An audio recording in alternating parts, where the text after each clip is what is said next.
Hi, I'm Scoot. I went to the nightclub in the French Quarter last night. I often do on Thursday night. They have this big 80s night at One Eye Jacks. And I got some new information about Andy Dick. I'll get to that here in just a moment. This is Scoot on the Air on YouTube. If you haven't become a subscriber yet, it's free. Just subscribe. And, every day we cover some of the top stories in the news, and we're going to give you like a different take on it here than you're going to get anywhere else.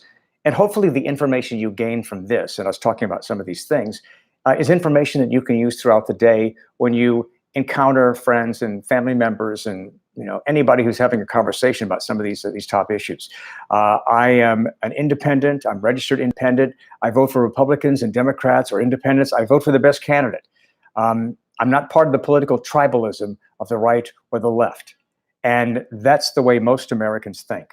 And that's what's represented here in these daily videos. This is the Daily Hit on Scoot on the Air YouTube and scootontheair.com. And again, subscribe to us, and we'll give you an alert every time we do something new. But we continue with this every day. Okay, so the most outrageous thing that happened this week was Congressman Steve King of Iowa. Once again, continuing after the outrageous statement he made, continuing to support what he said. And he supports a ban on abortion, even in the case of rape or incest. And his excuse is the pregnancies that result from rape or incest are vital to maintaining the human population. Even Republicans are calling for him to get out because of something apparently really racist that he said in the past, saying, white supremacy and white nationalism.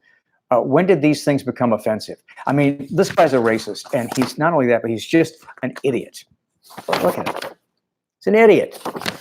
And so hopefully he resigns, and if not, then hopefully the people of Iowa in his district get smart enough to kick him out of there.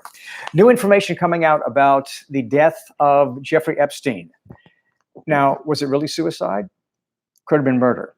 The autopsy shows that there was a bone broken in his neck. Here's the confusing part. The bone that was broken in his neck is consistent with suicide or consistent with being strangled. His former bodyguard and driver, Igor Zinovich, says that he had help committing suicide. This is his observation.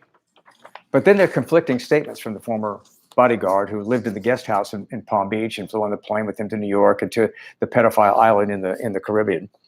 I think it's interesting that, the pedophile island, it's part of the chain of the Virgin Islands. How ironic. In 2015, in an unpublished interview, the bodyguard said that he often saw teenage girls at Epstein's house, even after he was convicted.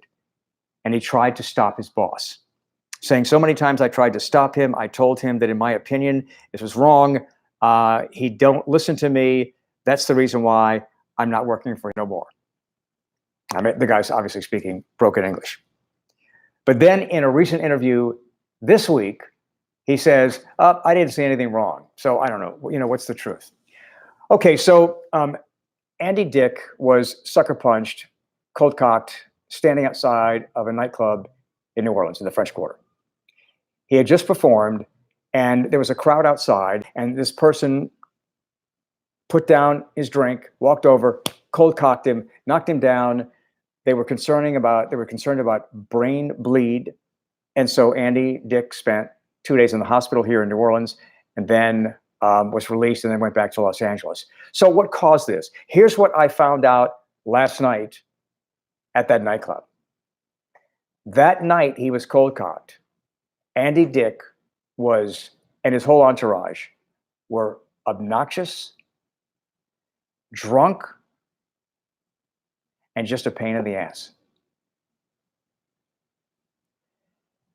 Now, does that mean he deserved to be punched? No, but you can tell that some people would want to punch him. And this guy who punched him is 46-year-old David Hale from New Orleans. He was arrested. He said that Andy Dick grabbed his genitals. Now, Andy Dick has that in his past, groping, accusations of that. So I don't know what happened. Was he just obnoxious? I mean, the guy went over and just targeted Andy Dick and, punched him. And look, Andy Dick could have died. He could have died from the punch. He could have died from the punch and then hitting his head. So, when you get really mad at somebody, think about the rage that you're feeling. I mean, you want to manifest that rage by doing something to somebody. But man, what if he killed him? I mean, you can be the most obnoxious, drunk person in the world, and that doesn't mean you deserve to die.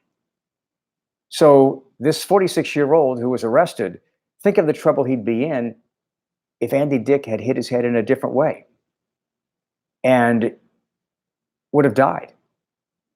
So look, even though reports are that Andy Dick and his entourage were obnoxious and drunk and maybe he deserved to be punched, it doesn't mean he should have been punched. And I guess the bottom line here is Andy Dick